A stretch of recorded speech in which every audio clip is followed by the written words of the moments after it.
പ്രിയപ്പെട്ടവരെ നമസ്കാരം. ഞാൻ കുറച്ച് നീളം പയർ കിളിപ്പിച്ചതാണ്. കണ്ടോ, ഇതൊക്കെ ഒരു 3 മണിക്കൂർ വെള്ളത്തിൽ ഇട്ടിട്ട് വെള്ളം ഊറ്റിക്കളഞ്ഞിട്ട് ഈ ടിന്നിലിട്ട് അടച്ചു വെക്കും. എന്നിട്ട് ചെറിയതായിട്ട് കൈവെള്ളം തളിച്ചു കൊടുക്കും.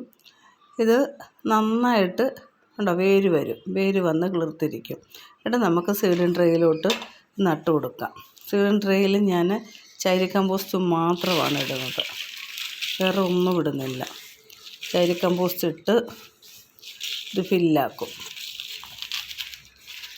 എന്നിട്ട് ഇതൊന്ന് 2 ഇല പരുവ് ആകുമ്പോഴത്തേക്കിന് വളമൊക്കെ ഇട്ടിട്ട് കുറച്ച് ഗ്രോ ബാഗിൽ വെക്കും. ഇപ്പം ചിലപ്പം വളം ഇട്ട് ഇതങ്ങോട്ട് നിറച്ച് കഴിഞ്ഞാൽ കിളിർത്തതല്ലേ, അവിഞ്ഞു പോകാൻ സാധ്യതയുണ്ട്. അത് കാരണം ഇത് ഇങ്ങനെ മാത്രമാണ് നട്ട് കൊടുക്കുന്നത്, കമ്പോസ്റ്റ് മാത്രം ഇട്ടിട്ട്. ഞാൻ കാണിച്ചു തരാം. ഇത്രയും പയർ എനിക്കുണ്ട്. അപ്പോൾ ഇത് ഇന്നലെ വൈകിട്ട് നടേണ്ടതായിരുന്നു, എനിക്ക് ടൈം കിട്ടിയില്ല. അത് കാരണം ഞാൻ ഇന്ന് നടുന്നത്.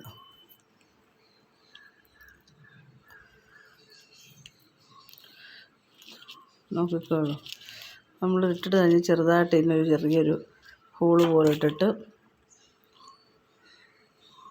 ഇത് ഇങ്ങനെ അങ്ങോട്ട് വെച്ച് ഫില്ലാക്കും.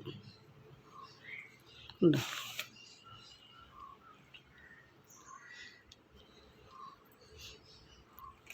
വേര് വരുന്ന ഭാഗം താപ്പോട്ടാക്കി നട്ട് കൊടുത്താൽ മതി. പയർ വിത്ത് കിളിക്കത്തില്ല എന്നാരും പരാതിപ്പെടണ്ട. അത് ഇച്ചിരി കൂടുതലായിപ്പോയി വേര്. അപ്പോൾ ഇതിവിടെ ഇരിക്കട്ടെ.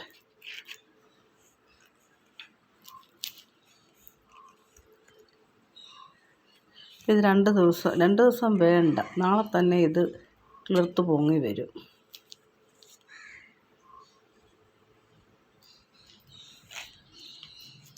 ഓക്കെ, അപ്പോൾ ഇങ്ങനെ എല്ലാവരും വിത്ത് കിളിർപ്പിക്കാൻ ശ്രമിച്ചാൽ വിത്തൊന്നും പാഴായി പോകത്തില്ല. അപ്പോൾ എല്ലാവരും ഇങ്ങനെ ചെയ്യുക. ഓക്കെ, ഇതിലൂടെ വേണേൽ നമുക്ക് പെല്ലറ്റ് ഇടാം, വെർമിക്കുലേറ്റൊക്കെ ഇടാം. അത് ഞാൻ ഇനി അടുത്ത നടുമ്പോഴേ ഞാൻ ഇട്ട് കൊടുക്കത്തുള്ളൂ. ഇത് വലുതായിട്ട് നടുമ്പോഴത്തേക്കിന് അങ്ങനെയുള്ളൊരു മിശ്രം തയ്യാറാക്കിയിട്ട് നട്ട് കൊടുക്കാമെന്നാണ് വിചാരിക്കുന്നത്. ഓക്കെ.